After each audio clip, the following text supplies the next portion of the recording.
Boa noite, pessoal. Sejam bem-vindos mais uma vez ao podcast Fé na Educação, aqui do canal Cast Arretado, Estúdio Arretado, um dos melhores estúdios de João Pessoa.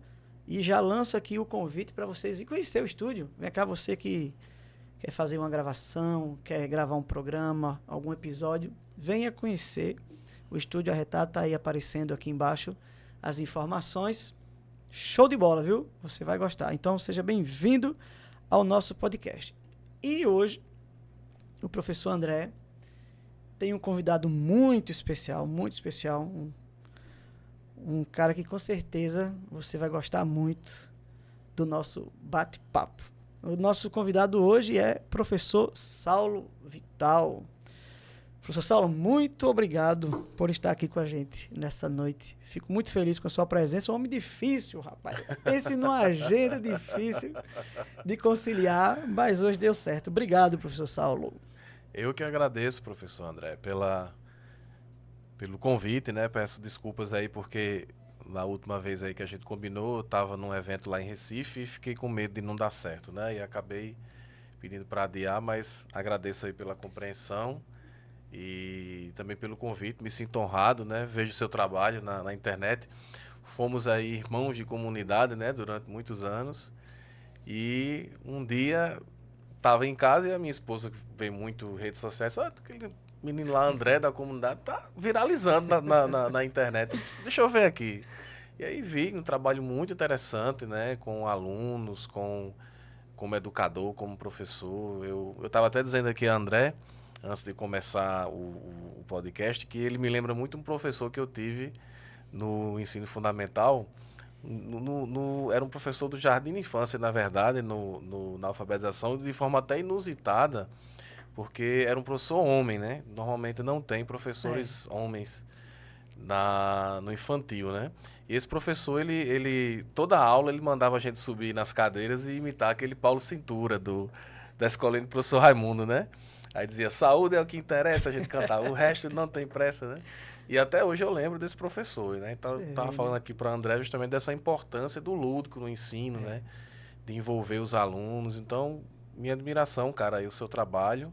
E para mim é uma honra hoje estar com você aqui, podendo ajudar de alguma forma aí Muito a bem. alavancar o canal aí, né? Agradeço. Ô, professor Saulo, eu vou chamar de Saulo, Com né? certeza. Vou chamar de Saulo, a gente já se conhece há tanto tempo, né? Vou chamar de Saulo. Saulo, eu vou começar o nosso bate-papo com uma pergunta muito pesada para você. Um time de futebol. Eita. Lá vem o torcedor do CSA. Tô brincando, mas e aí, professor Saulo? Eu sei, viu? Eu sei da sua paixão futebolística. Qual é o seu time de coração?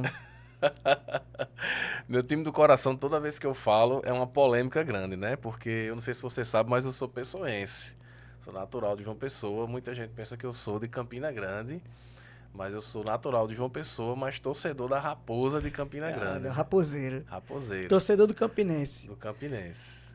E aí muita gente pergunta por quê, né? Eu tive uma história com o Campinense. Na verdade, no início eu era São Paulino, né? Desde criança. E seguindo aquela cultura que a gente tem aqui, principalmente nos estados do Nordeste, Paraíba, Piauí, Pernambuco, eles têm uma coisa mais deles, mas Rio Grande do Norte, Paraíba, até Alagoas um pouco também, tem essa cultura de torcer Tem. para times de fora, né? Mas aí quando eu fui fazer mestrado em Recife, né? Eu fiz mestrado e doutorado, eu comecei a observar que os colegas de faculdade, todos eram Santa Cruz, Náutico ou Sport, Valorizando o time do estado. o time do estado. E aí meu pai falava muito do Campinense, né? Na época que o Campinense subiu para a Série B. Aí meu pai chegava lá em casa e começava a falar do Campinense. O que ele tá falando do Campinense aqui? Não tinha aquela cultura de conhecer um time do estado, né? E nunca tive referência do Botafogo, né? Assim, quem levasse, quem me Aqui da incentivasse, capital. aqui da capital. E aí meu pai tanto falar do Campinense, falando, eu vou acompanhar esse time, né? E aí foi na época do acesso à Série B, depois se tornou campeão do Nordeste. E aí eu fui sendo conquistado, né, pela torcida do Campinense. Também é um time que está a 100 quilômetros, né? Então sempre que eu quero assistir os jogos, rapidinho eu chego lá em Campina, joga muito aqui também João Pessoa, campinense. E aí meu pai também é pessoense. Aí vem a pergunta, por que que o teu pai... Ele conta que na época o Campinense jogava muito em João Pessoa, década de 60, porque não tinha um amigão ainda. Então jogava muito ali no Estádio da Graça, em Cruz das Armas.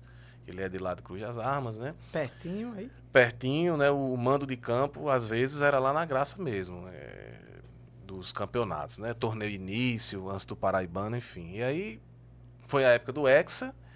E, de fato, o Campinense ele tem uma torcida de estado, não é uma torcida local. O Campinense tem pessoas espalhadas pela Paraíba toda.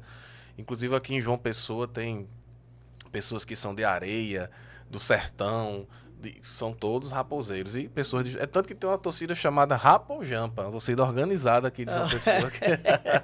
E aí os botafoguenses ficam tinindo comigo, mas rapaz, como é que tu pode fazer um negócio desse? Você não é uma ovelha solitária, você não é uma raposa solitária. Isso. Aqui tem muitos seguidores. Eu morei em Bananeiras um tempo pela comunidade e realmente os times de Campina Grande, eles têm uma torcida muito grande ali no Brejo. Eles parecem, eu posso estar falando aqui algo que não entenda muito, mas parece que eles se identificam mais com os times de Campina do que com os da capital. Pelo menos foi o que eu percebi quando eu morei em Bananeiras ali, pessoal do Solânea. Eu vi muito torcedor realmente dos times de Campina. Isso, porque eu vejo o seguinte, André, os times de Campina, eles têm uma rivalidade muito grande. E o povo de Campina é um povo muito identitário, assim. Eles têm uma identidade de ser de Campina, de ser paraibano. É tanto que o pessoal de Recife, eu ouvia muito o pessoal comentar lá, o pessoal de Campina é um pessoal raiz e tal. E aí eles têm essa coisa do 13 contra o Campinense, o que infelizmente não tem aqui, né, João Pessoa. O Botafogo é um time solitário.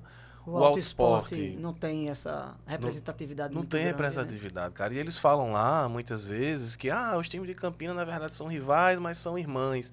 Porque, na verdade, quando o 13 tá ruim, os abnegados chegam e ajudam. E, às vezes, até a própria população mesmo ali... Que é pra levantar o time da cidade. Para levantar os dois times da cidade e ter essa rivalidade. Aqui o Alto Esporte tá abandonado, né? Talvez realmente faça falta uma rivalidade sadia, lógico. Aqui do time da capital, o Botafogo parece que ele nada sozinho, né? Tipo assim. Os grandes rivais são os times de Campina. Não tem essa rivalidade com o Alto Esporte, por exemplo, CSP, né? Não tem essa... Teve um presidente, André, você puxou futebol agora, não, né? Vamos embora. Tá bom, tá ótimo. Eu adoro futebol. Teve um presidente do Botafogo aqui, recente, que eu admiro muito ele, que é o Nelson Lira. Nelson Lira, pra mim, ele foi um dos grandes responsáveis pelo Botafogo estar onde está hoje. E ele teve uma coisa que eu achei muito interessante. Ele quis resgatar o Botalto, né? Ele chamava, fazia aquele chamamento das torcidas, fazia aquela provocação com Campina Grande, que é típico do futebol de João Pessoa contra o futebol de Campinas. O clássico aqui, Botalto, é mais tradicional que o clássico dos maiorais, mesmo sabendo que não era tanto. Querendo levantar o Altinho. E eu achei interessantíssimo, porque o Nelson é um cara que tem uma visão realmente de empresário. Mas aí o Botafogo acabou se tornando um time, digamos assim, de Série C, com outros presidentes que foram se sucedendo e acabaram não dando continuidade a essa visão que eu achei Tem um torcedor aqui do Alto Esporte, viu? Alexandre. Alexandre Nascimento, né? Tá mandando aqui um boa noite. Tá vendo, né, Alexandre? A conversa para onde tá indo. O Alto Esporte. Ele quer me levar pro Alto Esporte. É o torcedor ilustre do Alto Esporte. Inclusive, Alexandre, eu quero trazer você aqui pra gente conversar sobre educação financeira. Vai aguardando aí o convite que vai chegar. Quero trazer você pra cá pra gente falar sobre isso também. Torcedor do Alto Esporte. Quero mandar aqui um abraço pros amigos que estão acompanhando também. Tem Jacques, que é torcedor fanático do Belo aqui. Tiago Matias, é do grupo da gente, né, Saulo? Todos tiram onda comigo quando o Campinense perde. O Padre André, torcedor do Alto Esporte. Sim. Padre André, que agora é vigário-geral em Guarabira, torcedor do Alto Esporte. Eu falei para Daniel que é raposeiro, Daniel Andrade, da comunidade. Eu disse, olha, Daniel, vou falar de você, que eu conheço muitos torcedores da Raposa, mas tem 3 que eu vejo que eles são mais... Você, né? Eu vi falar mais. Tem João Paulo, que joga futebol comigo também. Professor de matemática do IF. Lá, acho que é de Cabedelo. E Daniel, eu disse, Daniel, vou puxar o assunto raposa, viu, com o Saulo. Tá aí, Daniel da comunidade? É, né? Daniel. Daniel se tornou raposeiro por causa de mim. Foi, olha aí, tá vendo? Alexandre tá aqui, ó. Fale bem do alto, viu?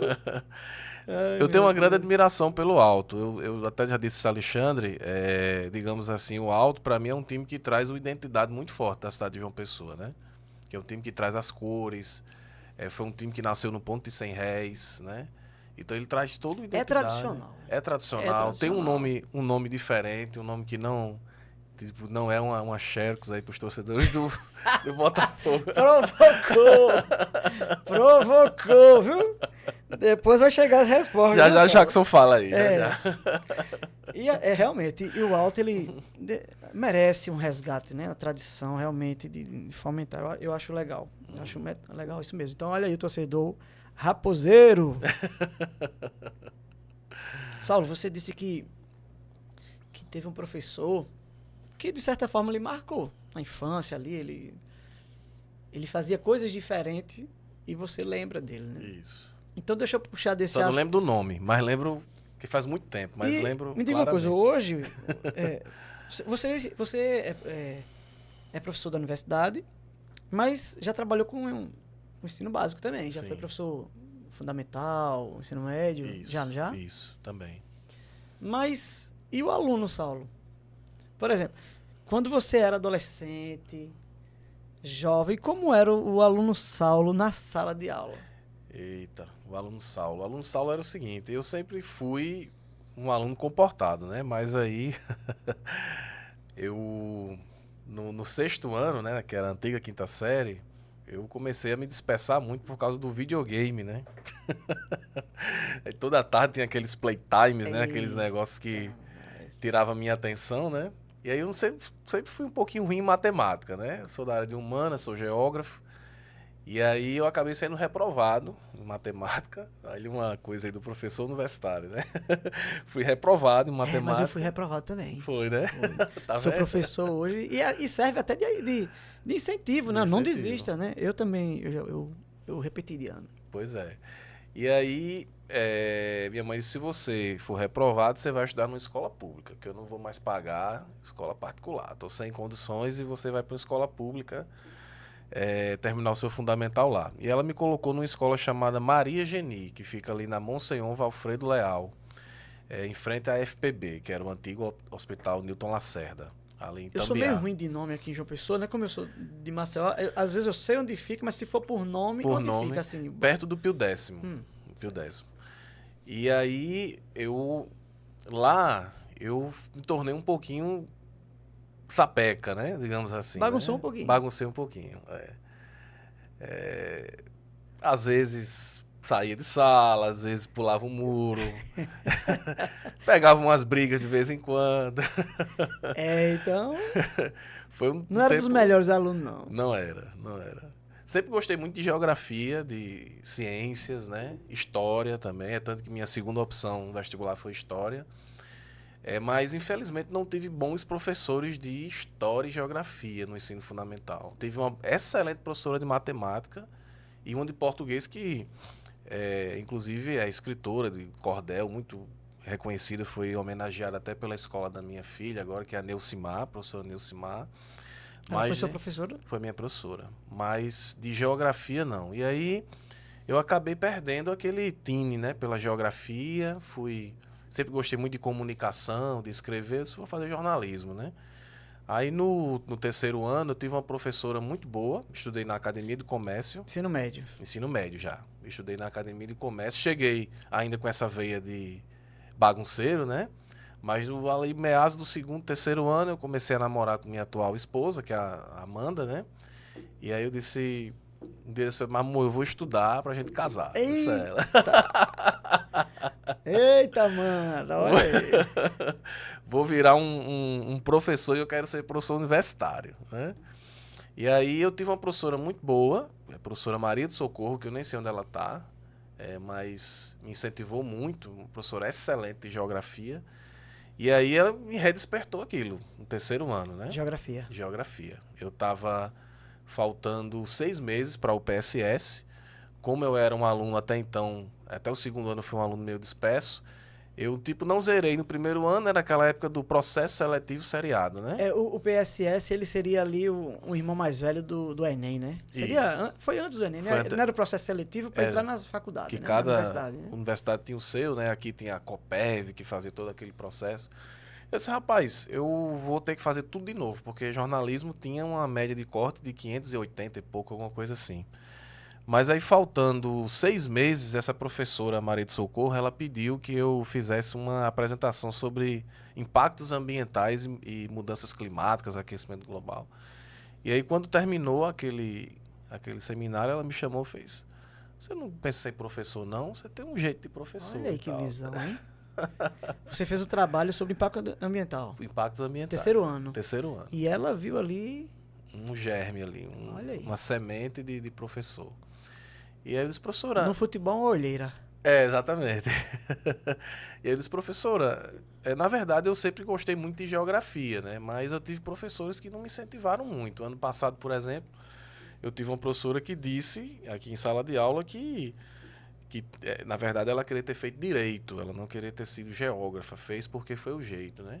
E isso me detonou, assim, disse, rapaz, eu vou fazer uma coisa que minha professora está dizendo que não serve para nada, né? E aí ela, não, isso não existe, faça geografia e tal, não sei o que, rapaz, eu vou fazer. Aí como a média de geografia era um pouquinho abaixo, era 490, alguma coisa assim, não, eu vou aproveitar o PSS 1 e 2 e vou meter o pau para estudar pro 3, que na época era só português, matemática, história e geografia. Aí peguei um livro chamado Geografia, o Homem no Espaço Geográfico, que é do professor Elian Labiluft, que é um grande amigo hoje, conheci ele depois de todo esse processo, fiz podcast com ele, ele já está com uma certa idade, mas é uma pessoa muito lúcida, muito amigo meu. E aí li esse livro todo do professor Elian. Na época eu fazia um estágio no INFAM, que é o Instituto de Patrimônio Histórico e Artístico Nacional, não tinha às vezes alguma coisa para fazer à tarde, eu disse, eu vou aproveitar esse tempo vago aqui, vou ler o livro e começar a estudar. Aí fiz uma boa prova de geografia, quase que fechei. Eu lembro até hoje que a questão era sobre desemprego estrutural. Eles pediam uma solução para o desemprego estrutural. Cara, se nem o presidente da República deu ainda essa Pois é, solução, né? O jovem ali tinha que trazer uma uma solução. solução, aí foi a questão que não me fez fechar a geografia, né? Caramba. Mas história, eu fui bem, fiz metade da prova. Em matemática eu acertei umas duas ali. E fiz uma boa redação, consegui passar em 17º ainda para geografia. Entrei como aluno noturno do curso de geografia e fiz a minha graduação toda no período noturno, né? Então, como aluno noturno que trabalhava durante o dia, no início, nos 2 primeiros períodos eu trabalhei numa fábrica. Foi uma experiência que me amadureceu muito, porque eu descobri ali que eu realmente tinha que ser professor, porque aquele ambiente ali Não era pra você. não era para mim. E aí foi um negócio meio louco, assim. Deu na telha, eu disse, vamos embora. Vamos embora daqui. Aí o cara lá me chamando, ei, rapaz, volta, tem aviso prévio. Eu digo, não, vou embora. Tô avisando agora. Tô avisando agora. E Eita. aí eu fui, procurei um professor meu, professor Black, né? De história, é até professor também da universidade, de aula na parte de artes e tudo mais. E ele me indicou para a escola Sesc Centenário. E lá eu tirei uma licença de uma professora de geografia. Eu acho que eu tinha, na época, acho que eu tinha uns 21 anos.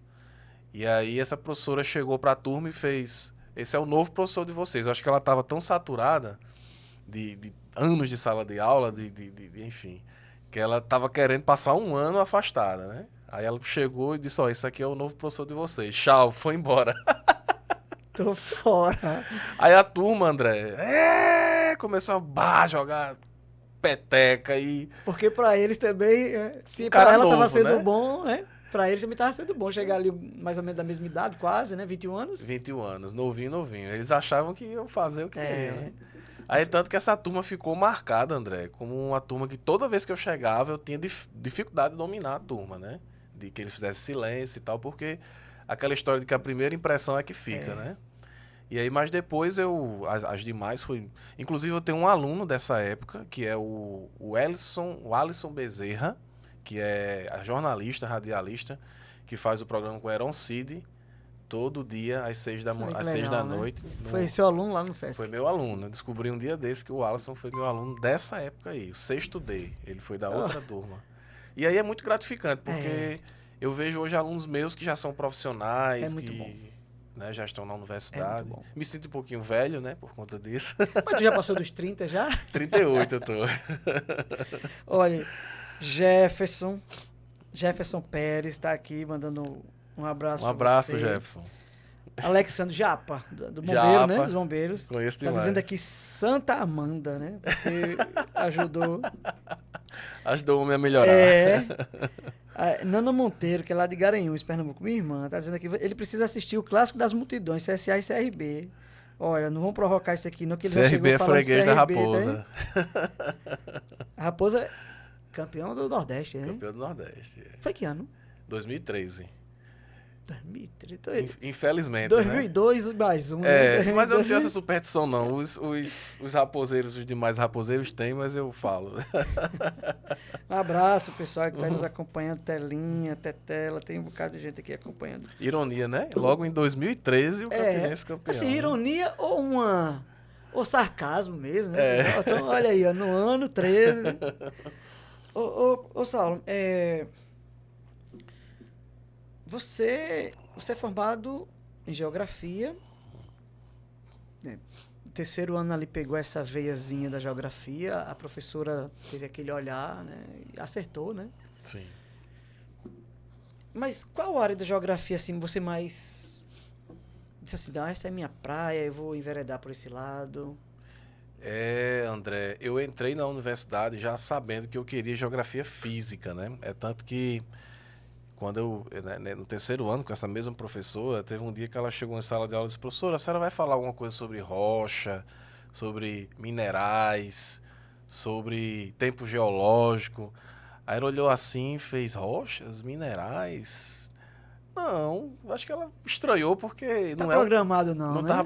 não é um conteúdo que, infelizmente, a geografia hoje, a nível do ensino básico, ela é muito humanizada, né?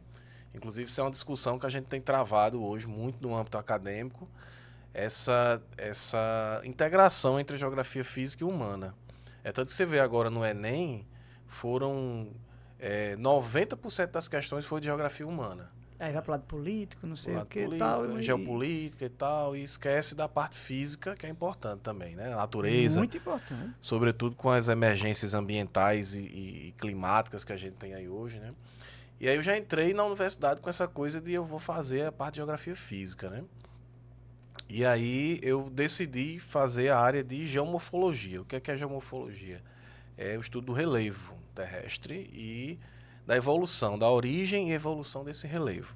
Isso nos primeiros anos de universidade você já sabia que era essa aí? Já sabia. Eu fui um excelente aluno de geologia, fiz a disciplina com um professor que até hoje está lá, é colega hoje, que é o professor Werner, um alemão que às vezes o pessoal tem dificuldade de entender, mas eu tirei 9,5 na disciplina, porque eu gostava muito e de tarde eu ia ler os livros de geologia e tal, então já entrei com essa coisa de área física, né?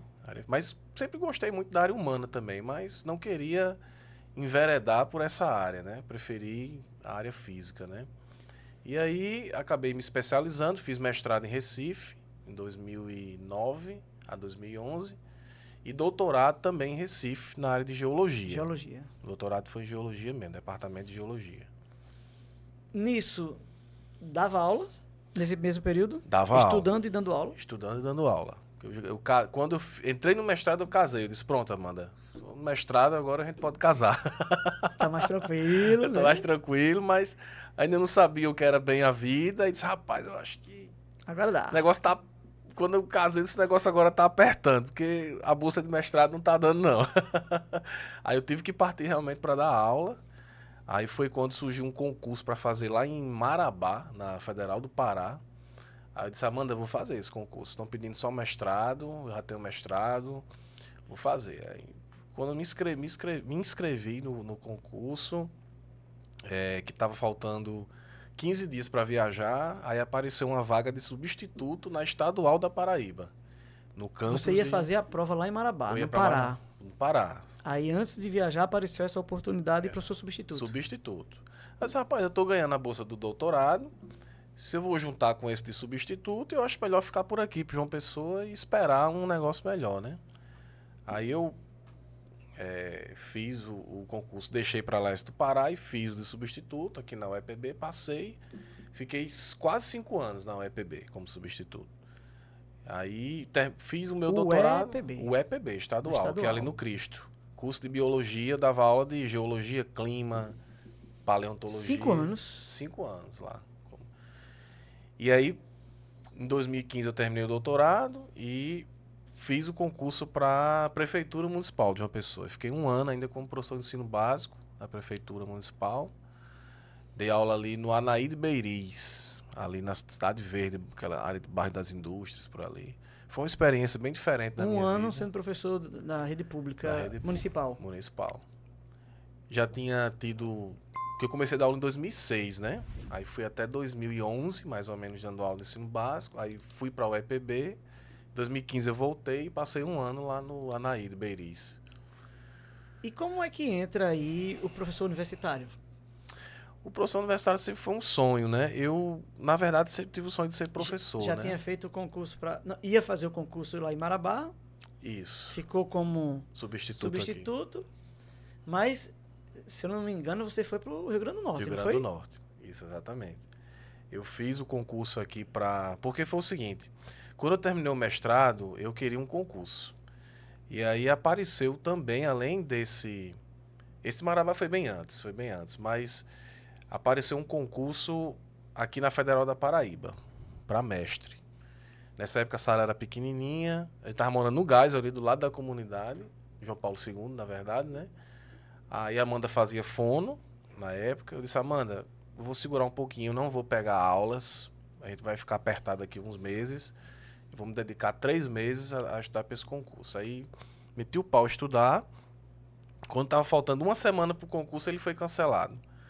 Porque houve uma mudança de carreira, enfim, uma questão burocrática do governo federal. E aí eu disse, putz, e agora? O que é que eu vou fazer?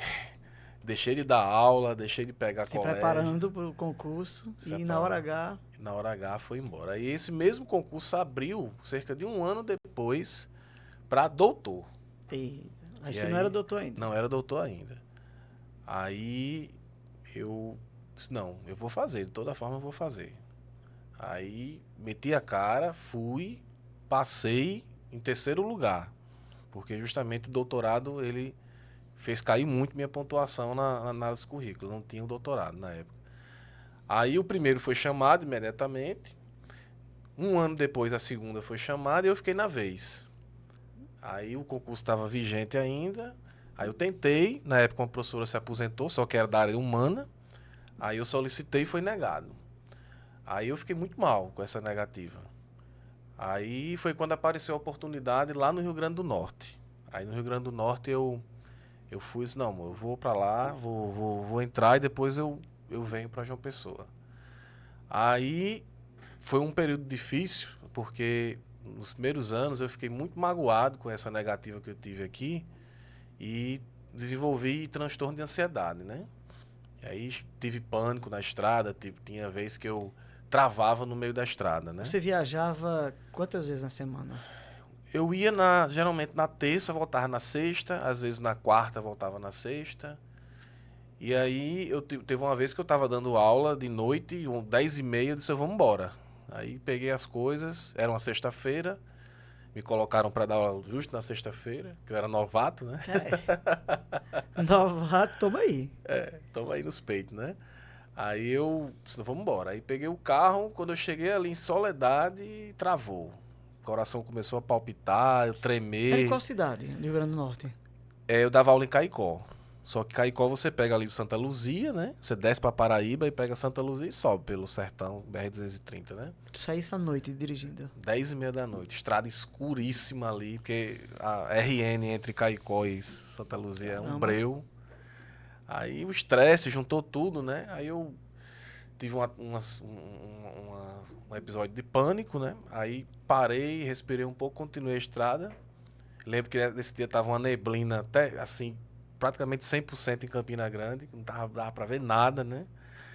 Aí eu cheguei em casa, tal, quando foi no outro dia, eu já começou a dar insônia, comecei a ficar.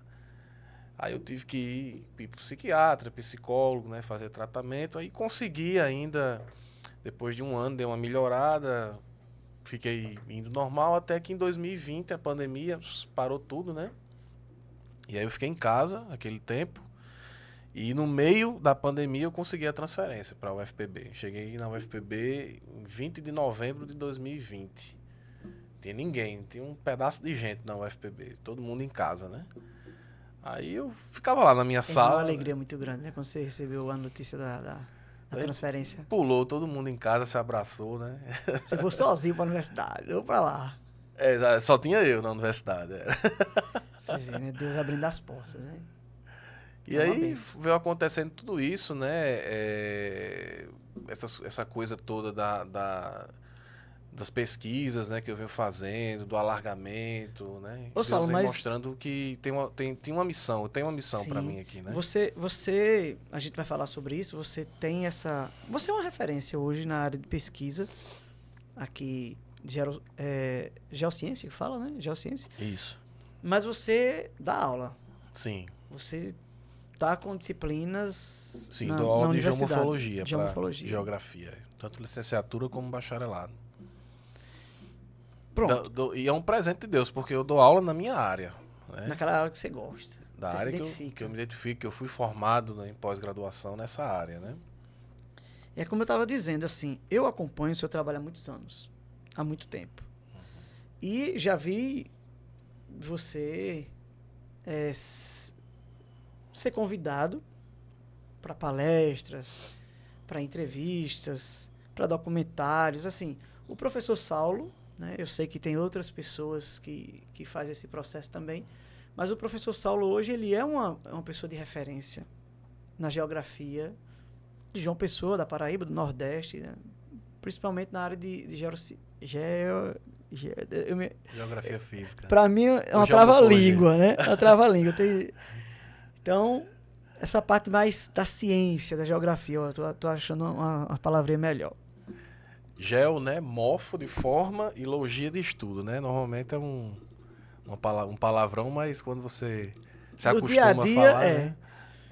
Mas hoje, o trabalho do professor Saulo, eu vejo muito você ali falando, chamando para o diálogo sobre sobre as pesquisas em áreas de risco aqui da cidade, chamando a atenção muito da falésia do Cabo Branco, chamando a atenção para a ocupação urbana. Sim. Enfim, hoje, qual é a sua atuação em nome da universidade? Sim, sim. Né? Qual é a sua atuação mesmo na área de pesquisa, assim? Então, André, normalmente o pessoal confunde muito a minha atuação com a atuação do ambientalista. Claro, não deixa de ser ambientalista, mas porque para mim o ambientalista ele tem uma conotação, posso estar errado, mas para mim soa como um agente mais político. Não que fazer política seja errado, né? Até com essa coisa toda, muitos já me perguntaram, você não quer ser vereador? Sim. Não, você não quer ser... Esse rapaz não tem essa pretensão, né? Não sei Eu o vou que Deus... eu vou jogar uma bomba no seu colo, assim, né? Mas eu já lhe imaginei, como um agente público na Secretaria do Meio Ambiente, trabalhando essa questão de áreas de risco, Sim. defesa civil, enfim, esse rapaz, com todo respeito, sem querer jogar bomba para ninguém, mas Saulo seria um ótimo nome para ajudar, para colocar-se a serviço da população Sim. em relação a áreas de risco, em estudos, pesquisas, para melhorar o nosso ambiente, a nossa geografia, né, daqui da cidade, do estado. Mas, enfim, desculpe, foi só o que já me passou pela cabeça aí. Não, Deus vai falando pelas pessoas, né? Eu não descarto. Justamente a gente estava falando isso aqui no começo, quando você estava falando do seu trabalho, que começa de forma despretensiosa, né? Tudo isso eu comecei de uma forma muito despretensiosa. A minha mentalidade, André, é que a ciência ela tem que estar a serviço da sociedade. Eu entrei na universidade com a mentalidade de servir a sociedade. E não simplesmente ser aquele professor que vai sentar na sua cadeira, no seu trono, e vai fazer ciência para si e para os seus pares. E ali se encerrar nas suas vaidades, ver quem são os melhores, quem publica em revista X, em revista Y, e a sociedade que se exploda. Não, eu acho que a ciência ela só tem sentido quando ela é colocada em prol da sociedade. Outra coisa também que eu acho interessante é mostrar o poder da geografia, a importância da geografia para a sociedade. Porque muitas pessoas não sabem que o geógrafo ele tem um papel estratégico importantíssimo no planejamento urbano. Né? Por isso que eu costumo dizer que todo prefeito, todo governador, todo presidente precisa ter um geógrafo do lado. Sim, Porque o com geógrafo certeza. ele entende de natureza, entende de sociedade. Concordo. Né? Tem até uma obra de um grande geógrafo chamado Yves Lacoste, que ela se chama assim: a geografia serve antes de mais nada para fazer a guerra, né? E lá ele mostra ele mostra toda a importância da geografia enquanto uma ciência estratégica que foi utilizada inclusive pelos grandes imperialistas, né? E pelas nações, inclusive o próprio Hatzel, né? Que foi um grande geógrafo alemão. Ele tratava da geografia como uma ciência estratégica, né? E lançou, por exemplo, o conceito de espaço vital, né? Que era um conceito extremamente voltado à questão militar, à questão... Muito usada depois por Hitler, né? Inclusive o espaço vital. Exatamente. Então, o meu trabalho ele é todo em prol disso, né? E a falésia do Cabo Branco ela começou a me chamar muita atenção em 2017. Eu ainda era professor da UFRN e em 2017 eu disse, rapaz, eu vou monitorar essa falésia aí. Vou levar um drone e ficar monitorando ali. De forma autônoma? De forma autônoma. Eu não tinha nenhum projeto ainda, nada. Tinha acabado de entrar na universidade. Estava no Rio Grande do Norte, então os meus projetos eu escrevia para lá, para o Rio Grande do Norte, mas paralelamente eu fiquei fazendo esse monitoramento, já que eu morava aqui em João Pessoa, né? E aí foi quando eu conheci o meu grande amigo Palito, que eu não sei se você já viu aquele velhinho que sempre anda comigo, de aposentado da Defesa Civil, né? Na época Noé era o secretário, Noé Estrela. Um grande abraço para Noé Estrela, um amigo nosso aí que muito dedicou a sua vida à Defesa Civil de João Pessoa. Um abração, Noé. Foi um grande secretário de Defesa Civil. E Noé, eu disse, Noé, arruma um carro aí pra gente fazer as nossas pesquisas, né? Aí Noé sempre cedia a Defesa Civil para nos acompanhar, né? Porque tinha áreas de risco e tudo mais. E aí Palito sempre ia junto, né? Palito era funcionário lá da Defesa Civil. Trabalhava com Noé. Trabalhava com Noé. E aí ele sempre gostou muito de ciência, né? Sempre foi meio que físico, né? Ele não chegou a terminar o ensino médio, mas ele é um cara muito antenado em ciência, assim. Ele gosta de astronomia e tal. E aí quando ele me viu com aquele drone, ele ficou encantado, né? 2017. Ficou encantado pelo professor Saulo e pelo drone. Né? O drone não era tão popular ainda assim. Não, né? Era tão popular. Não era fácil ver nas ruas aí, né? Ele viu em mim uma figura de um cientista, né? Que ele sempre quis ser. E dali a gente criou uma amizade, né? Nunca mais se separou, né? Tá sempre junto, ele tá lá na universidade. E ali começaram-se as pesquisas, vamos dizer assim, um monitoramento, na verdade, da falésia e do Cabo Branco ali. Do Cabo Branco. Aí em 2021... eu transformei isso num projeto que é financiado pelo CNPq. E agora tem um outro projeto também que vai ser financiado pelo governo do estado, chamado Pré-Amar, que já é um projeto maior, onde nós vamos fazer um monitoramento de toda a costa paraibana, desde Mataraca até Pitimbu, para ver como se comporta a geomorfologia da área. Esse projeto é ideia do professor Saulo? É um sonho do professor Saulo? Surgiu com você ou já vem... Não, é um sonho meu, mas já é um projeto existente, que é coordenado pelo professor Cláudio Dibas, do IFPB, mas era um projeto voltado para a questão de recifes artificiais, chamado Pré-Amar, que tem a ideia de implantar recifes artificiais na costa paraibana. Ele não previa essa parte de monitoramento da erosão costeira. E aí, assim, eu me sinto um tanto que corresponsável, porque todas essas minhas idas à imprensa, essas minhas falas, né? E isso não é uma coisa que eu estou falando, foi um reconhecimento, inclusive de políticos que depois chegaram para mim e disseram, Saulo, você teve um papel primordial nessa recuada do prefeito Cícero Lucena do alargamento. Sim. E você chegar na TV e falar cientificamente, isso aí fez com que o Ministério Público me enxergasse naquela audiência pública que teve lá na Assembleia Legislativa, né? Feito pela deputada Cida Ramos.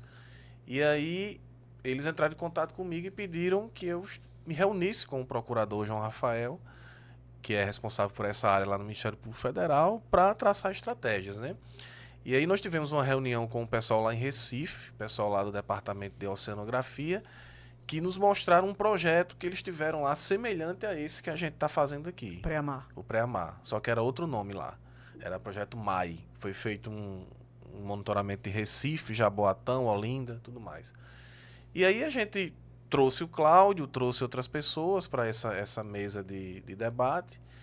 E aí o procurador, ele preferiu pegar essa estrutura já existente do Pré-Amar, para a partir daí aproveitar essa estrutura burocrática e fazer esse projeto semelhante ao MAI aqui na Paraíba, para não ter que fazer um projeto do zero, né? Então esse projeto, a gente fez isso aí basicamente da metade do meio do ano para cá.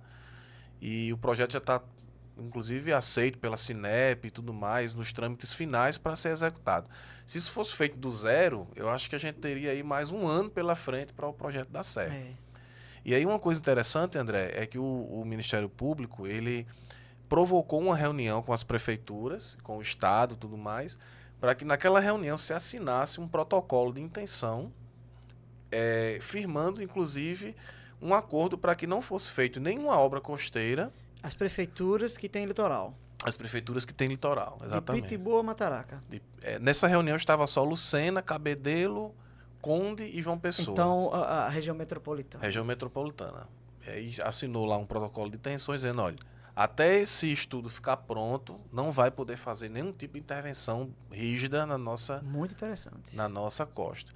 E aí depois a Cinep, que é o órgão do Estado que está chefiando isso aí, pediu que a gente expandisse para os demais municípios. Vai ser um desafio, porque são 9 municípios, né? Mais de 180 quilômetros de litoral. Muita coisa. Mas tem um negocinho que vai nos ajudar muito, que é o drone, né? O drone é um aparelho Olha aí, Palito. Palito vai... Olha aí, Palito. Palito tá com você. Tá comigo. E tá nesse projeto também. Tá nesse projeto. Palito, ele é um mestre em logística. Assim, como ele trabalhou no operacional, na Defesa Civil, o que é o operacional? Né? É aquele cara que no momento da crise vai para o campo, entra na lama e tira o pessoal das casas. É conhecedor, né? Então, ele é um cara assim que a gente diz, Palito, estão precisando de um palito de fósforo. Viu somar, né? Ele vai lá e acha o negócio e é um cara indispensável na nossa equipe. Saulo, você falou uma coisa interessante, assim.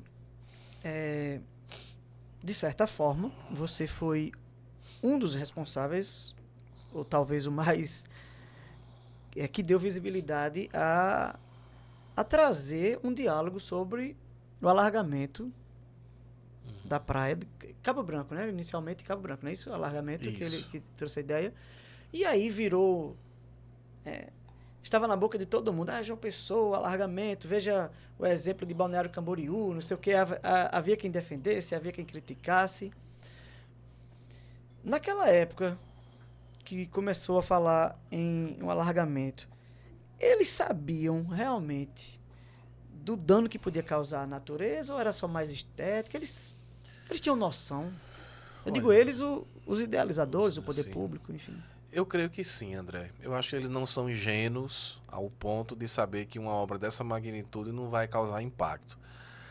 Infelizmente, a especulação imobiliária e os interesses ocultos diante de tudo isso são maiores do que todo e qualquer impacto que isso possa causar. Então, assim, diante disso, eu tentei colocar o científico a todo momento, deixando claro que não era uma ação política, né? Embora acaba sendo, porque a política, a ação entre o cientista e a política, às vezes tem uma linha muito tênue, você tem que ter muito cuidado, mas acabou sendo uma ação política porque acabou gerando uma política pública X, ou seja, ele não agiu daquela forma que estava pretendendo agir. Mas a todo momento eu deixei claro, olha, isso aqui é minha posição científica. Não é pessoal contra ninguém. Contra direita ou esquerda. É uma questão científica, onde eu estou colocando aqui o fato de que a primeira coisa para fazer uma engorda é a jazida, que é uma coisa que custa muito dinheiro para você encontrar, porque você gasta horas e horas de embarcação. Para quem tá nos assistindo, Saulo, o que é uma jazida? É de onde vai tirar o sedimento areia para alargar a praia, isso? Para alargar a praia. De onde vai ser tirado? De onde vai ser tirado. Essa é a grande questão. Esse é o grande imbróglio da engorda, né? Por exemplo, Natal agora está passando por um processo semelhante lá no Morro do Careca, né? E tem um estudo de 2011 que eles estão aproveitando esse estudo para tirar a areia e levar Eles já pra... começaram o processo lá? Não, mas está bem mais avançado. Porque o Morro do Careca, ele tá... Estão dizendo lá, inclusive, que o Morro do Careca está virando falésia, né? Porque, na verdade, está expondo aquele material que estava Sim. embaixo da areia, né? Eu tinha o maior sonho de criança, quando eu fosse em Natal, de sair deslizando ali, né? Eu sonhava com isso. E quando eu fui lá, tava lá um cabo de aço separado, né? Se realmente, né? Foi Porque um cara aí... subiu agora, foi multado, viu? Foi, O né? cara, não sei se parece que o cara foi até preso, depois foi solto. Porque começa a jogar o sedimento, né? Vai deslizando, vai caindo ali, né? Isso, que ali é uma área também de proteção, acho que é sobre a proteção, inclusive, do exército, né? Porque é próximo à barreira do inferno ali, né? E uma área bem protegida. Mas a erosão costeira, né, tá gerando lá esse problema. E eles estão... Tá um imbróglio muito grande porque o estudo que eles têm lá é muito antigo. Então não se sabe se essa jazida existe mais. E como eu estava te dizendo, esse local, essa jazida onde você vai tirar a areia, é um local onde você precisa ter uma pesquisa ali de plataforma. Ou seja, o que é isso? Você tem que ir com um navio, fazer retirada de sedimento, estudar. E esse sedimento ele precisa ter 4 características básicas. Ele tem que ter a granulometria, que é o tamanho da areia, tem que ser semelhante, né? Igual ou ligeiramente maior ao tamanho da areia original. Ele precisa ter uma densidade de minerais, ou seja, os minerais que formam aquela areinha lá, eles precisam ter um peso, uma densidade suficiente para permanecer no local. A outra questão é o teor de carbonatos, ou seja, a presença de carapaças biogênicas de maquiagem super leve. Se tiver muito carbonato, a areia vai embora logo. E a quarta coisa que quase ninguém se preocupa, inclusive Balneário Camboriú não se preocupou, foi a questão do teor de contaminação.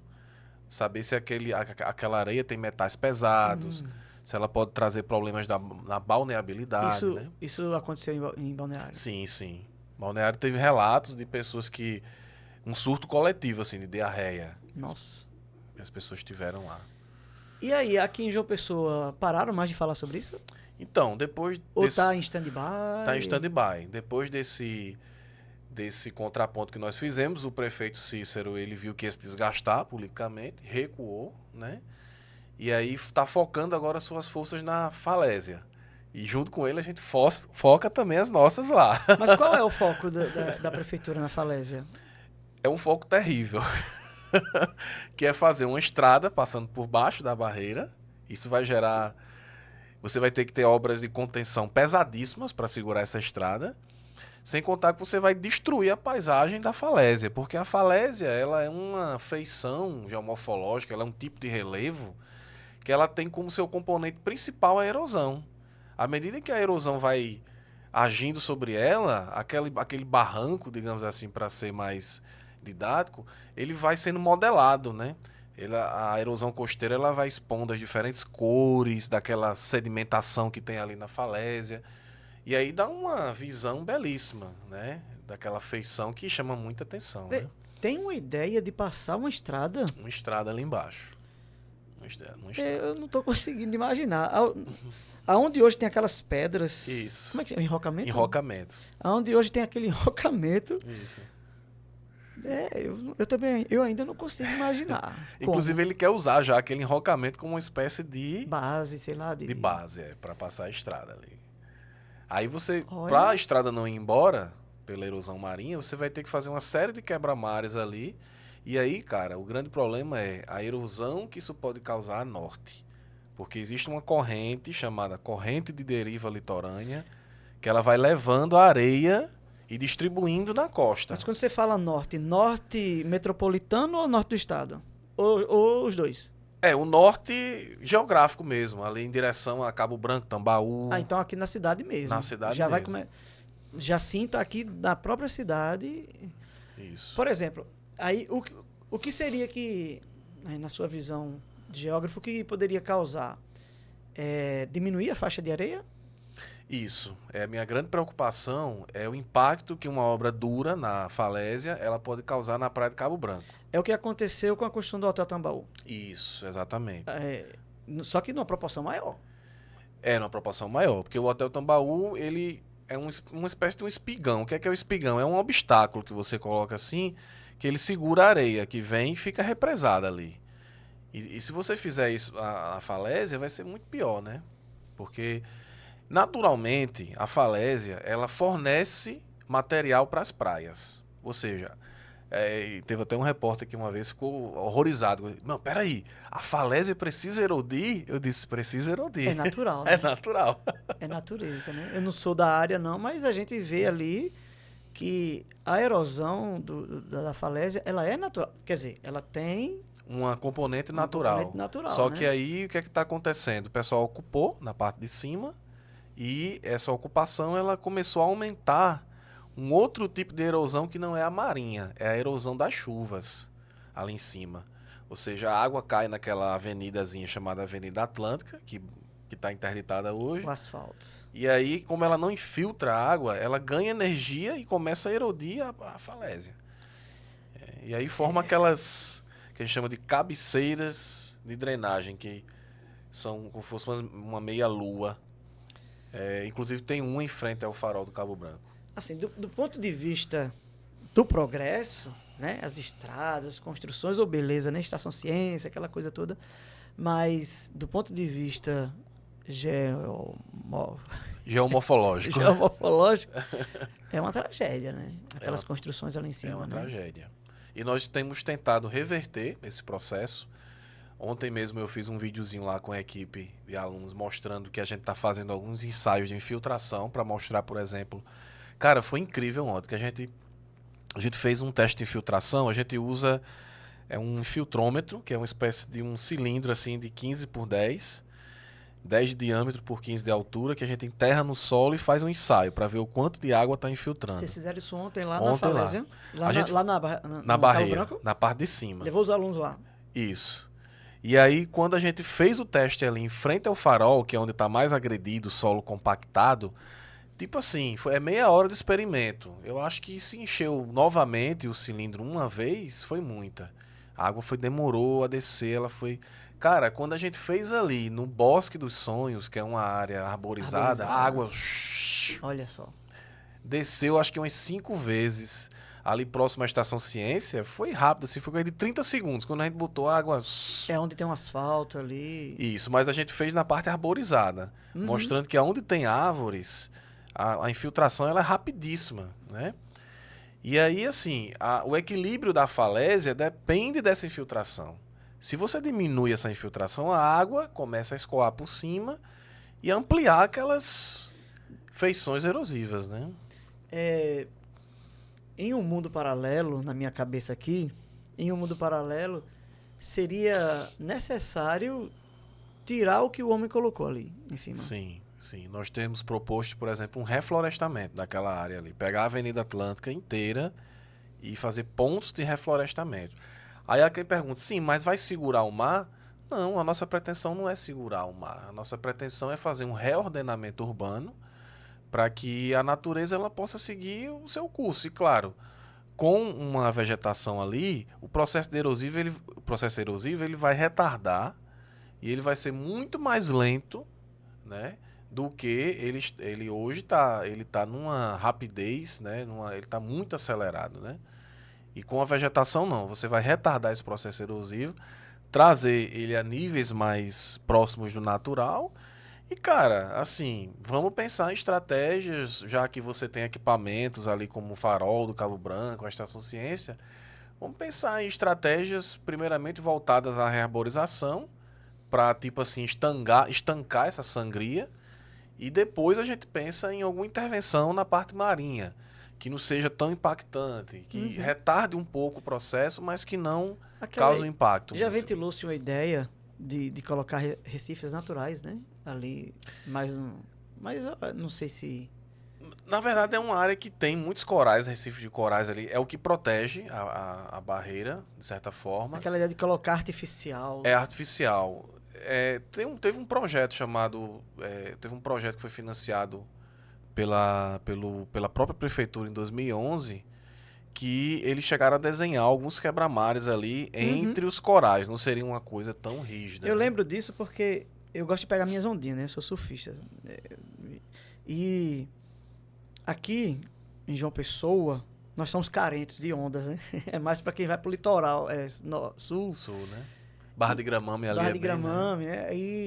E aí começou-se aquela ideia, né? Ah, se colocar recifes vai surgir ondas, pra gente vai ser legal. Eu lembro que tinha esse projeto há um tempo atrás de pensar em colocar recifes ali artificiais. Ô Saulo, teve um tempo que aquele trânsito ali, ele foi proibido, né? Proibido. Perto ali. E depois foi liberado. Eu acho que 2020, não.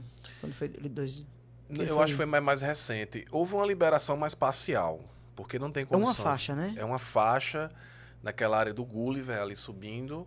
Aí quando ele chega no topo assim, aí entra à direita, mas não segue pela Avenida Atlântica não. Agora ontem eu estava observando que tem uma faixa mais para dentro que o pessoal está começando a transitar. Eu não sei se está sendo permitido ou não. Mas ali é impossível de haver trânsito ali. Até mesmo porque a vibração dos carros ali gera, né, um sismo que pode piorar o processo. Quando a gente vai andando no Cabo Branco, na praia, em direção à barreira, assim, esteticamente tá feio, né? A calçadinha começa a cair. Isso. E aí a gente vê muita coisa do enrocamento que foi colocado à vista. Uhum. Assim, por que aquilo aconteceu? Por que eles colocaram as estacas de madeira, não sei. Aonde? Ali onde... No final no final da Praia de Cabo Branco, para quem vai... Eu lembro de umas pranchas que foi colocada ali Sim, e que ali na... e que já foi derrubado pela maré, já derrubou muita coisa também. Sim. Então, parece-me que não resolveu e ficou mais feia ainda a questão ali. Por quê? O que aconteceu assim? Eles tentaram resolver uma coisa e não deu certo. Veja bem, André, por que eu sou veementemente contra essas obras costeiras? Porque, por exemplo, Recife é um exemplo de uma... O litoral pernambucano tem uma praia lá em Paulista chamada Praia do Janga, que já foi feito de tudo lá. Já foi feito engorda, quebra-mar, espigão, bag wall, que é uma espécie de uns sacos com areia e cimento que você faz para, enfim, uma série de coisas. E hoje a praia tá um lixo, assim, porque os quebra-mares tá impedindo a circulação oceânica ali, enfim, tá uma coisa terrível que acabou gerando um problema de balneabilidade, ou seja, a praia tá com um mau cheiro terrível. E uma coisa interessante, as pessoas estão começando a vender as casas, né? Ou seja, aquela especulação imobiliária que tinha antes, agora está retardando, ou seja, ela está regredindo. Então, assim, o meu medo hoje é que João Pessoa ela entre nesse mesmo eixo de um boom, de uma cidade que está sendo muito visada. Isso. E aí comece essas obras costeiras, por exemplo, ali no Seixas, tem o Louvina do Seixas. Ali foi uma coisa terrível, né? Os caras invadiram ali completamente a faixa de areia, fizeram um enrocamento horrível, e quando você vem andando assim, em direção à Praia da Penha, você encontra um obstáculo terrível na frente. sua frente. Aquilo ali é contra a Constituição, porque a Constituição, ela garante que o ambiente praial ele é um ambiente público, onde as pessoas têm a liberdade para transitar, né? E aí, assim, o meu temor, André, é que essas obras costeiras, elas comecem gerando outros problemas e vai gerando um efeito dominó, sem um estudo e sem um monitoramento adequado. E a gente chega a ser um Recife, cara, com inclusive problemas até de... Porque dependendo do nível de engorda que você fizer e do quanto você retirar da jazida, isso pode alterar a cadeia alimentar e a gente pode começar a ter problema também com tubarão. Ou seja, aquela velha história do tubarão do Boa Viagem pode ser o tubarão do Cabo Branco. O que levou aqueles tubarões à Boa Viagem? O pessoal disse que foi a construção do porto, não Porto sei de o que, o Suape, porto, né? que alterou ali a batimetria do local. Então, tem umas linhas de recifes, né, que os tubarões na alta maré eles conseguem ultrapassar essas linhas e chegam muito próximo dos banhistas, né? Inclusive, recentemente teve um acidente horrível lá, né? Hoje em dia, tudo você vê na internet, o cara lá com a perna Infelizmente, arrancada, né? Recife ficou marcado por isso, né? Aquelas praias ali mais urbanas. Aqui em João Pessoa, E é muito fácil a gente ver do Cabo Branco, Manaíra, Bessa, a gente vê muito a ação humana avançando sobre a faixa de areia. Uhum. Teatro, o Hotel Cabo Branco o Hotel Tambaú foi a parte mais gritante, né, que a gente possa imaginar assim. Mas nesse monitoramento que vocês fazem, eu imagino que vocês veem muito absurdo sobre Sim, a faixa litorânea, né? sim. E aí quando o mar começa a vir pegar de volta, aí vai chorar o leite derramado, né? Exatamente. Minha preocupação, André, é o litoral norte. Litoral Baía norte. Traição, por ali. Baía da Traição, Rio Tinto, que tem praias belíssimas. Aquilo eu fiquei muito feliz quando aceitaram esse projeto, porque a gente vai fazer um monitoramento desses municípios também, para ver inclusive onde é que está havendo desmatamento de restinga, porque essa coisa que se vende hoje, você que está nas redes sociais sabe muito bem disso. João Pessoa tem sido muito vendida, né, nas redes sociais. Então, João Pessoa é linda, as praias de João Pessoa são lindas, aí começa a atrair aquela especulação e aí começa a atrair também o turismo predatório, né? E aí as pessoas começam a ocupar, não, vou fazer uma puxadinha aqui de uma casa. E aí você, como você não tem a fiscalização adequada, aquilo vai se consolidando, aquela ocupação vai se consolidando e chega um determinado momento que o pessoal diz, vai ter que fazer obra de contenção aqui, porque o mar está invadindo. Não, peraí, você que invadiu a área do mar, que é o caso do Bessa, né? O Bessa é um bairro ali clássico disso, o pessoal invadiu praticamente a área costeira. Teve até um cara que uma vez eu dei uma entrevista na Cabo Branco, aí assim que terminou a entrevista o cara ligou para mim, foi uma entrevista sobre erosão lá no Bessa. Aí o cara ligou para mim e fez, olha, eu sou o presidente de uma associação de bairro, não sei se ele era o presidente da associação, não lembro bem. Sei que eu era um representante lá, morador do Bessa. E só ouvi sua entrevista e queria saber uma solução aqui pro nosso problema. Eu disse, olha, meu senhor, infelizmente vocês invadiram a área da praia, né? Aí ele, tá, obrigado. Pum. Ficou bonzinho? Alexandre tá perguntando aqui assim, né, que mesmo com todas essas ações, podemos dizer que anos mais para frente o mar vai engolir o bairro do Cabo Branco? Ou é possível evitar que um dia o mar avance? Essa questão do que a gente vê muitas vezes, né? Eu acho que foi o ano passado que a gente viu Ceará, aqui na Paraíba mesmo, muitas destruições do mar. Aí é aquela coisa, o avanço da urbanização também Sim. tem lá a sua culpa, né? O Cabo Branco, ele tem, aqui a pergunta de Alexandre, tem chance da destruição ser maior ali, passar da calçadinha, se não for, nada for feito? Você fala de Cabo Branco, aquela parte mais inicial ali, próxima à falésia, né? Eu acredito que ali Porque Cabo na Branco pode parte... ser dividida, aí a Alexandre que perguntou, na verdade. Ela pode ser dividida em duas partes, né? A primeira ali, que é de Cabo Branco até aquela calçadinha que estão reformando, que é outra obra absurda que estão fazendo ali. Colocaram umas estacas assim de metal. era essa aí que eu tava falando, Pronto. acho que eu não soube falar o nomezinho, essas estacas Chama aí. de estaca prancha, né? Aquilo vai ser permanente, eles não vão tirar não. Aquilo eles vão deixar e eu tô arrebentando ali com a situação, porque assim, eu tô muito preocupado com o que aquilo pode causar na Praia de Cabo Branco, que hoje tem uma faixa larga. A maior parte da Praia de Cabo Branco, ela tem uma vegetação pioneira, né? Sim. Restinga, inclusive que em alguns lugares chega a ser até bem denso. E Aquilo é bom, não é? aquilo é bom, porque inclusive tem até um vídeo, eu não trouxe esse vídeo, mas que mostra a importância da restinga. Quando o mar vem, aí onde tem restinga, a onda segura, e onde não tem, ela passa o calçadão. Então, assim, a minha grande preocupação é a praia de Cabo Branco. A outra parte da praia de Cabo Branco, que é aquela parte onde o pessoal pratica esportes, faz shows. A faixa grande ali. A faixa grande. Que até chegar ao busto ali. Até chegar, vai até Tambaú, até o Hotel Tambaú, a faixa é toda larga. E em alguns pontos chega até 100 metros ali de faixa de praia. Então, respondendo a pergunta de Alexandre, o que vai fazer com que o mar não avance é justamente aquela faixa de areia. Se a gente mantiver a faixa de areia. Se a gente ficar jogando a erosão para outros pontos, a gente vai gerar problema onde não tem. E é essa a minha grande preocupação. Eita, nós. Por isso que tem que ter um gerenciamento correto, né?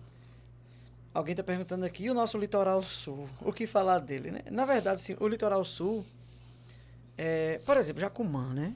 Ali no Conde, também tem muitas áreas de erosão, né?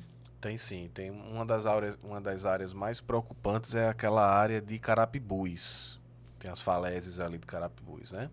Inclusive tem umas pousadas ali em cima, casas e tudo mais, que é uma área crítica de erosão aqui do nosso litoral, que já começa a sofrer com essa erosão. Outro ponto crítico também é a Baía da Traição, aquela Praia dos Pescadores ali, eu acho, é a Praia Central, alguma coisa assim, que tem a pracinha lá de Baía da Traição. Eu cheguei em Baía da Traição ano passado, fazia mais de 15 anos que eu não tenho ido lá, e fiquei assim estupefato com a mudança que aquela cidade sofreu na área costeira, né? Eu fui quando era criança e quando eu fui chegando assim na Praça Central, parece que eu tava vendo aquela praia que eu vi há 15, 20 anos atrás Na e Baía da hoje, Traição. Baía da Traição, completamente modificada. E o pessoal ocupou justamente no ponto onde não podia ocupar. Porque você tem uma linha belíssima de rochas de praia ali em Baía da Traição, que parece que foi feita à mão, assim. Eu não conheço muito, não. É muito Aquela área, bonito. preciso conhecer mais. Eu agora vou pra... Tô me organizando com a família, vou lá em Tibau do Sul, né? Ali, aquela Sim. área ali. Tem muita falésia também, né? Também. Infelizmente, teve aquele caso, né? Do pessoal que morreu ali. No pé da barreira, acho que o sedimento caiu em cima dele, se eu não estou enganado, em Pipa, né? Exatamente. E aí, eu já vi muitas pessoas aqui no litoral do sul fazer... Eu confesso, eu já fiz isso. Né? A gente não tem essa visão muitas vezes. Pegar a sombra ali, Sim. né? E fica no pé da barreira. Essa é a grande E a preocupação. gente olha pra cima assim, meu Deus. E Se foi o que cair. aconteceu com o pessoal lá em Foi, Pipa, né? foi. E depois daquela morte, criaram um projeto chamado Projeto Falésias, que foi um monitoramento que, inclusive, está sendo feito pelo professor Rodrigo Amorim, lá do Departamento de Geografia, que é um projeto belíssimo. A gente vai estar, inclusive, lá em dezembro agora fazendo uma visita com o Ministério Público para trocar experiências e saber como é que a gente faz para fazer também um projeto Falésias aqui na Paraíba, né? Mas uma coisa que eu gostaria de falar, André, é um problema que a gente tem aqui, é um problema principalmente do Brasil, dos países da América Latina, dos países emergentes, é que a cultura do risco, né, que é o que a gente chama de prevenção, ela não existe, ela é praticamente nula, né? As pessoas só vão atentar para o desastre depois que ele acontece. Foi o caso de Pipa e de muitas coisas que acontecem. Esse ciclone mesmo que aconteceu lá no Rio Grande do Sul. Uma das coisas que me deixou mais estupefato, assim, mais admirado, foi que o pessoal, meia hora antes do desastre acontecer, o pessoal tava... O Semadem tinha dado o alerta e tal, e o pessoal Eles lá... receberam o alerta. Receberam o alerta e o pessoal tranquilo, fazendo feira, estacionando o carro. Aquela questão da cultura do risco, não tem. Não tem. Diferente dos países orientais, por exemplo. Japão, que é um país extremamente adaptado. Eles respeitam os avisos. As crianças, cara, eles têm aula de plano de contingência, né?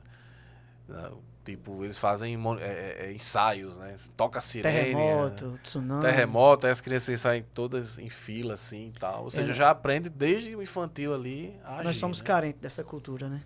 Demais. Porque se cria uma visão, André, errônea de que Deus é brasileiro, né? Somos protegidos. Somos protegidos. A gente não tem vulcão, a gente não tem tsunami, não sei o quê. Exato. E aí fica tranquilo. Fica tranquilo. Só que esquece dos outros tipos de desastres. E esquece que a ação humana Isso. tá fazendo as coisas mudar, né? Isso.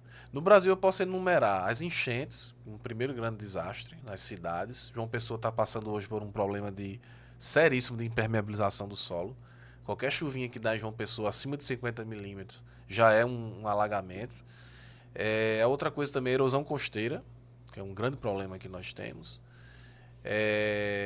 Movimentos de massa, que ano passado, os deslizamentos, né? Que ano passado teve em Recife. Tem aquela parte dali da BR, em frente... Que é um problema crônico, né? Ninguém Choveu, resolve. cai Né? ali. Negócio fácil de resolver, cara, ali. Você faz ali um O que fazer ali? Ali pode ser geomanta, pode ser retaludamento, uma coisa fácil de fazer, cara. Uma obra que...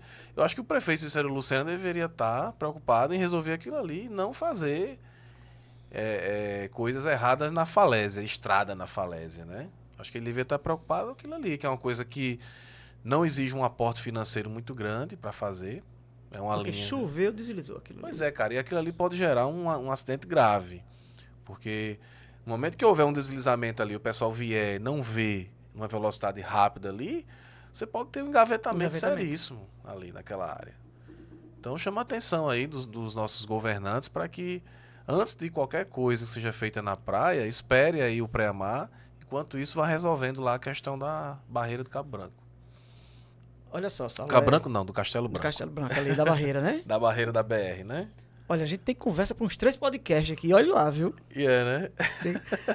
Pessoal, aproveitando, deixa seu likezinho aí, né? Aqui no canal Cast Arretado, nosso podcast. Mais uma vez, a gente convida você a conhecer mais os nossos estúdios aqui do Cast Arretado. Você que tem um projeto de gravar um episódio, de fazer alguma gravação, alguma edição, o pessoal aqui tem todo o material profissional para lhe ajudar. A gente está caminhando já para o finalzinho. Tem uma pessoa aqui, Rogério Ferreira, que ele coloca uma questão interessante, Saulo. Ele diz assim, a questão dos problemas vistos ali na ocupação do Topo dos Seixas, com o Farol, Estação Ciência, etc., pode se repetir no Jacarapé, com a ocupação do polo turístico? Quem foi a pergunta? Rogério Ferreira. Rogério Ferreira, parabéns pela pergunta, viu? Essa é minha grande preocupação. O pessoal lá que está fazendo os resorts no polo Cabo Branco, né? Polo turístico, que é o antigo polo turístico Costa do Sol. O projeto Costa do Sol começou em 89 no governo Buriti. Teve uma série de imbróglios ao longo dos governos Ronaldo Cunha Lima, Mariz, José Maranhão.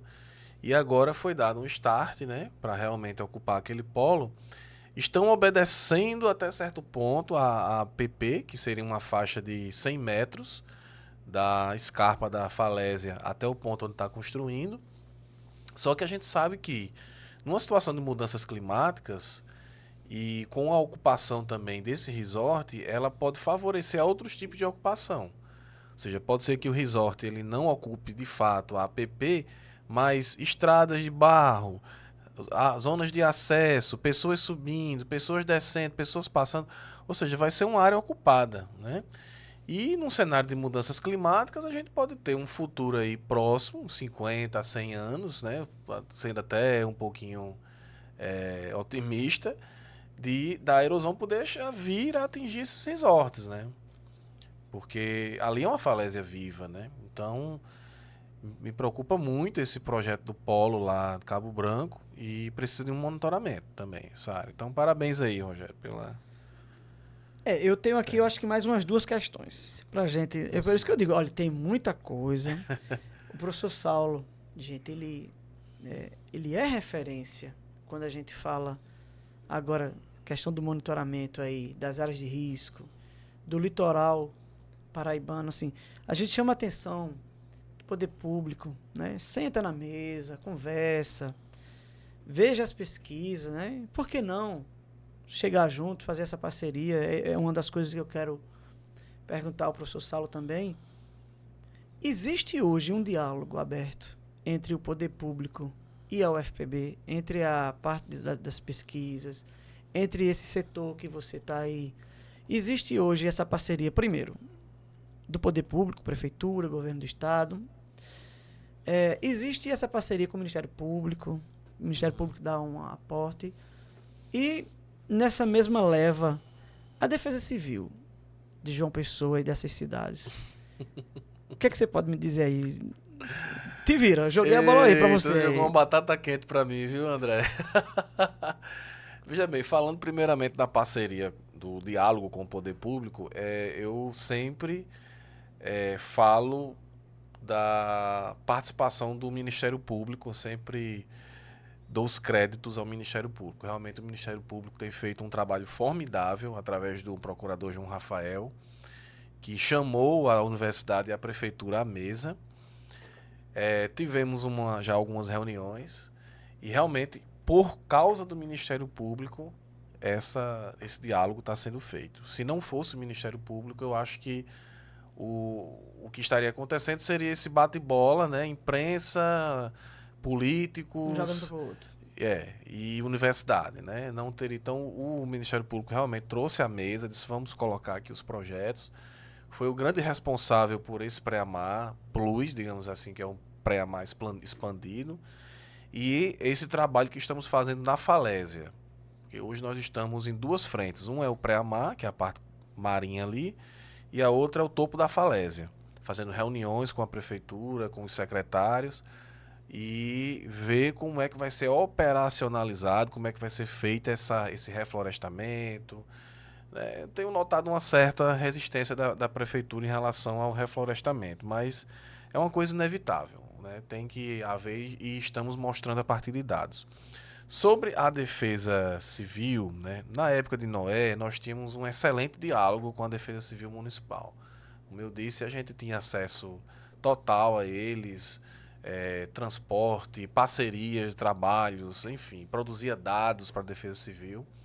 Mas, infelizmente, por questões políticas, né, hoje a gente não tem mais essa abertura com a defesa civil de João Pessoa, né?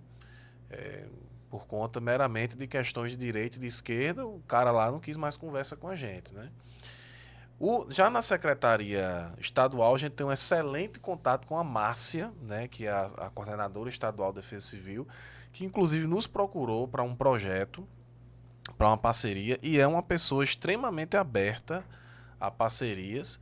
Inclusive, a gente está fechando agora um projeto para o início do ano que vem, para mapeamento de áreas de risco, aqui na região de João Pessoa, metropolitana ali, pegando, né, Cabedelo, João Pessoa, que vai ser uma coisa nova para o município e para o estado, porque até então eu acredito que a única defesa civil que tem uma sala de monitoramento, que tem um mapeamento mais aprofundado é a de Recife, né? Então João Pessoa vai se tornar uma cidade referência nesse sentido a partir desse mapeamento, mas por conta da defesa civil estadual, né? Falando da defesa civil, assim, eu tenho duas referências boas, assim, você citou uma, Noé, a gente acompanhou realmente, né?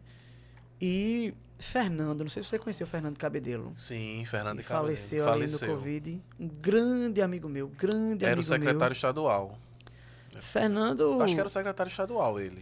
Eu não sei se ele trabalhou já no estadual, né? Sim, mas ele estava em Cabedelo já há vários mandatos. E, assim, entrando o pessoal da oposição, da situação, e ele ficando, trabalho belíssimo. Sim. Um grande amigo meu, fez história comigo, foi meu padrinho de casamento, e no período de Covid ali, ele nos deixou, né? Então, uma pessoa que eu também faço aqui uma referência, a família de Fernando Macedo, que era secretário de Defesa Civil em Cabedelo. Bom, eu prometo que agora é para terminar. É como eu estou dizendo, se a gente fosse continuar nos assuntos assim, eu sei que é muito tempo. Eu ficaria aqui mais umas horas, o papo tá eu bom. também ficaria. Mas, professor Saulo, qual é a missão do professor Saulo hoje na sociedade paraibana, nordestina? Qual é a sua missão? Nós vimos, assim, que você começou esse monitoramento meio autônomo, com um dronezinho, se identificando, foi gostando, foi vendo a sua... Mas hoje, o que o professor Saulo ainda pode fazer pela Paraíba em relação à geografia, nessa questão ambiental, nessa questão de monitoramento? O que o professor Saulo ainda tem para nos dar? Eu sei que é muita coisa, mas eu quero ouvir dele. Daí a gente passa um filme pela cabeça, né? Só antes de falar dessa sua pergunta, eu queria fazer também aqui uma menção a Alberto Sabino, em memória, que foi outro agente de defesa civil que infelizmente faleceu na Covid. Era o grande companheiro de Noé, né? E do Palito também. E por causa dele, a gente fez muitas parcerias, né? Então, também aqui, saudar a família do Alberto, né? Fizemos uma homenagem a ele também no nosso simpósio lá, ano passado, que a gente fez lá. Então, você falou isso, eu me lembrei, André, de um grande irmão da comunidade, já que a gente estivemos juntos na comunidade durante muitos anos, que é Edmilson, o irmão do Frei Josué, né?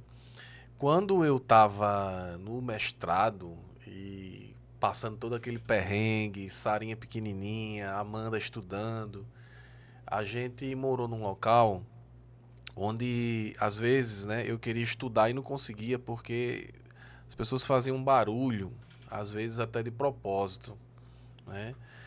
E aquilo começou a me perturbar, foi que na época eu fui professor da UEPB e lá uma grande amiga lá, que foi a Ana Lúcia, ela disse, não, fique aqui na minha sala, se você quiser vir estudar, foi o que me salvou. Mas a gente passou um período difícil, eu e a Amanda, nesse período todo de estudar, já casado, com Sarinha pequena.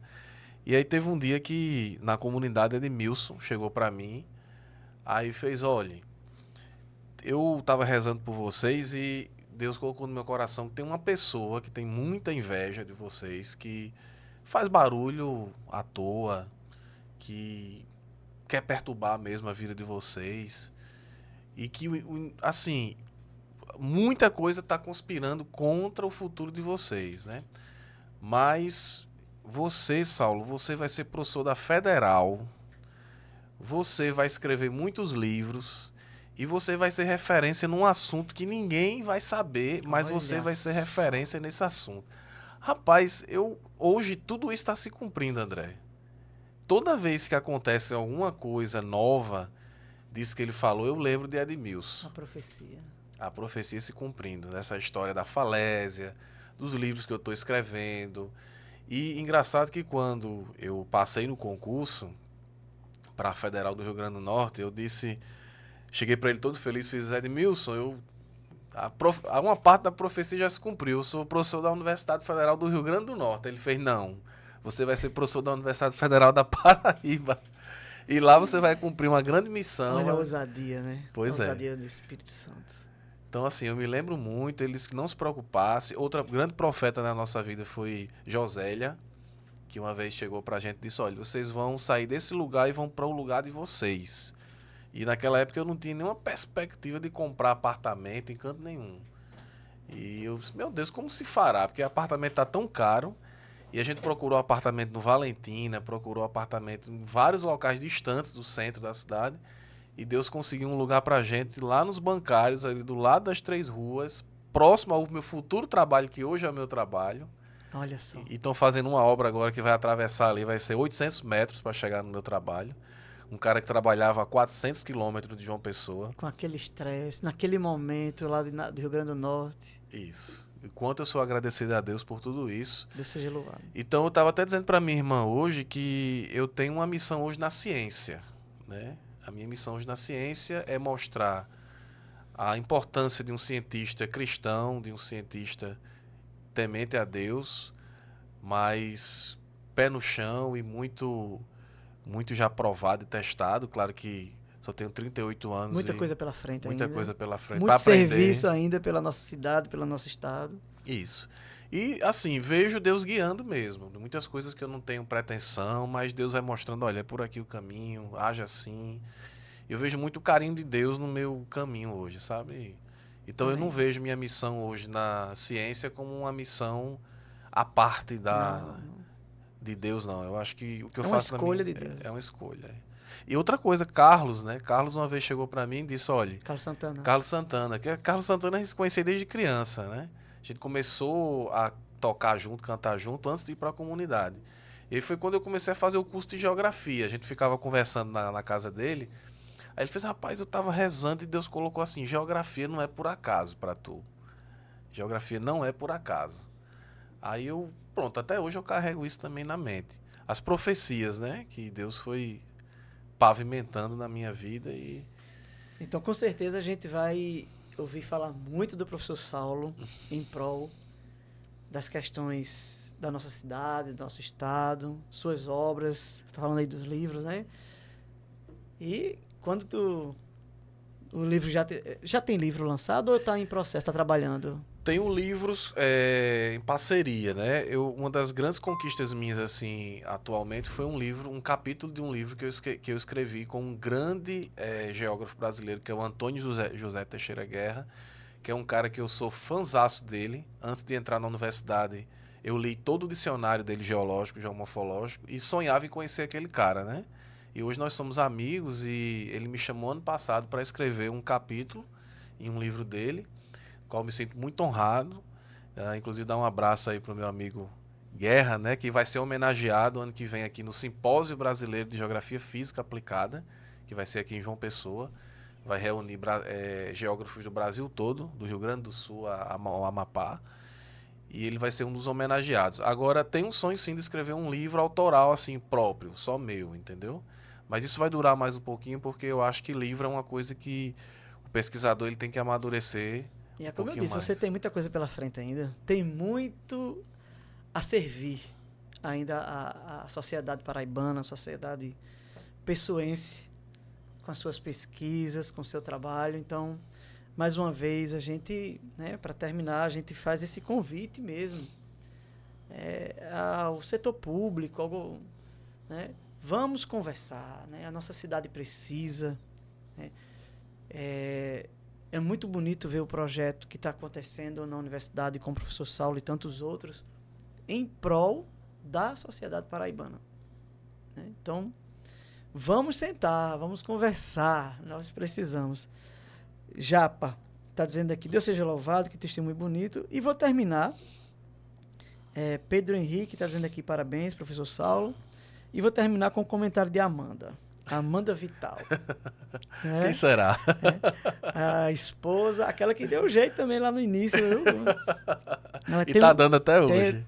O jeito um beijo, aqui. Amanda, um beijo, Sara. Olha, tenho muito orgulho de Saulo. Ele sempre estudou e trabalhou muito, independente de apoio político. Ele merece todo o sucesso que tem conquistado e pelo que conheço dele, ele vai muito mais além. É verdade, Amanda. Eu também acredito Obrigado, amor. nisso. Fico emocionado, viu? Eu também acredito nisso, que Saulo ainda vai servir muito. Ele ainda vai servir muito à sociedade pessoense e paraibana com a ciência, porque Deus, a gente percebe que, né, quando Deus coloca a mão, as coisas vão adiante. Saulo, muito obrigado. Eu que agradeço. Muito obrigado mesmo. Eu já vi muitas entrevistas suas, eu já vi documentários, eu sempre vi a pessoa da ciência, o professor Saulo. E hoje, de certa forma, a gente mostrou o lado humano também, né? Claro, ciência, estamos juntos ali. Mas o outro lado da pessoa, Saulo, a gente começou até falando de futebol. Foi. Se quiser fazer um podcast só sobre futebol, o aluno, Saulo. Então, o homem religioso, o homem temente a Deus, a gente quis mostrar esse lado também. Então, muito obrigado a todos que ficaram conosco até agora. Um beijo no coração de vocês. E, professor Saulo, muito obrigado, muito obrigado. Eu acredito que a gente ainda vai conversar muito, né? Se Deus quiser. Estou à disposição sempre. A gente coloca o nosso espaço à disposição também. Estamos iniciando semana que vem lá na Rádio Valentina, uma rádio agora que abriu. Nós estamos com um espaço lá também. Em determinado momento a gente vai chamar o professor Saulo para conversar aí nas ondas do rádio. Obrigado, professor. Obrigado. Fique à vontade aí para essa consideração final, vamos dizer assim, Sim. né? Foi uma honra. Eu queria aproveitar, eu lembrei de outro grande amigo meu que fez faculdade comigo, que foi o Jorge Lourenço. O Jorge, ele também foi outro profeta, né? Acho que eu estava no segundo período, a gente sentado ali chama de pracinha da geografia. Aí eu disse, Jorge, eu quero ser professor daqui, desse departamento aqui, de Geociências da UFPB. E aí o Jorge fez, meu irmão, eu acho que você ainda vai ser luz aqui, né? Eu lembro muito do Jorge falando isso. Então, só agradecer, André, por tudo. Foi uma honra estar aqui com você. Você é um cara também que merece todo o sucesso do mundo, né? Tá aí viralizando com esses vídeos na internet, com os alunos. Eu admiro muito o seu trabalho porque, como eu falei novamente, vou falar aqui, né? Do professor que eu lembro tanto lá, que fazia aquelas brincadeiras com a gente, mas que marcou a nossa vida, né? Então, o que André faz hoje não é meramente brincadeira, é uma ação pedagógica, lúdica, que traz os alunos para si, porque muito além de um professor, é um educador, e o educador, ele marca, né, a vida das pessoas. Então, parabenizar você pelo seu trabalho e dizer que estamos à disposição. Muito bem, obrigado, professor. Obrigado a todos, um beijo no coração e até a próxima. Fé na Educação aqui no canal Cast Arretado.